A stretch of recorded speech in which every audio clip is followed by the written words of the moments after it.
পশ্চিমারা বাঁচাতে না আসলে ইসরায়েল তছনছ হয়ে যেত, দাবি ইরানের। তেহরানের ঐতিহাসিক হামলায় যদিও ইরান তার সামরিক সক্ষমতার মাত্র অল্প একটা অংশ ব্যবহার করেছে, গত মাসে ইসরায়েলের সামরিক ঘাঁটিগুলো লক্ষ্য করে ইরানের চালানো পাল্টা হামলা ঠেকাতে মার্কিন নেতৃত্বাধীন নেটো জোটের 2 শতাধিক যুদ্ধবিমান মোতায়েন করা হয়েছিল বলে জানিয়েছেন ইরানের একজন সিনিয়র সামরিক কমান্ডার।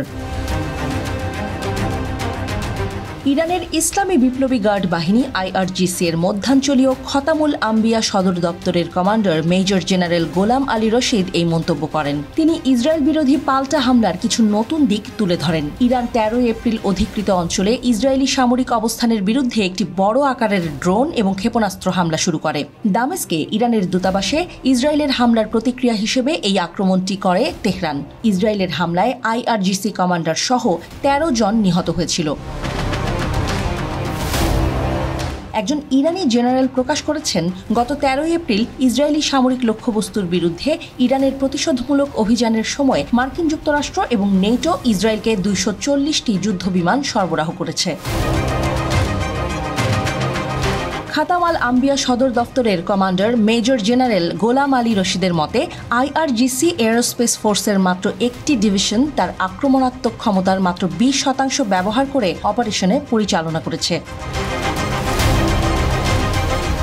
মার্কিন যুদ্ধজাহাজ এবং ইসরায়েলি সামরিক বাহিনীর ক্ষেপণাস্ত্র বিরোধী আকাশ প্রতিরক্ষা ব্যবস্থা সহ ইসরায়েলকে রক্ষা করার জন্য মার্কিন যুক্তরাষ্ট্র, নেটো এবং ইসরায়েল একটি উল্লেখযোগ্য বাহিনী মোতায়েন করেছে।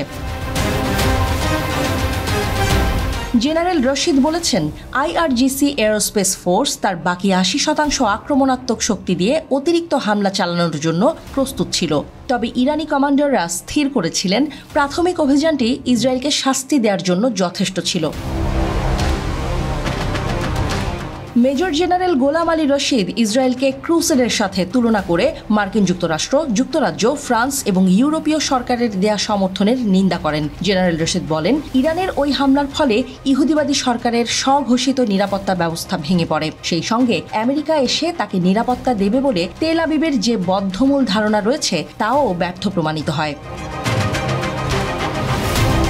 পশ্চিমা শক্তিগুলো জাতিসংঘের নিরাপত্তা পরিষদের জরুরি বৈঠকে ইসরায়েলি সরকারের নজিরবিহীন কাজের নিন্দা করতে অস্বীকার করার পর তেহরান আগ্রাসনের জবাব দেওয়ার সিদ্ধান্ত নিয়েছে বলে মনে করা হয়। প্রতিবেদনে বলা হয়েছে, প্রতিশোধমূলক অভিযানে ইসরায়েল অধিকৃত অঞ্চলের বিভিন্ন অংশে অন্তত 3টি সামরিক ঘাঁটি মারাত্মকভাবে ক্ষতিগ্রস্ত হয়েছে।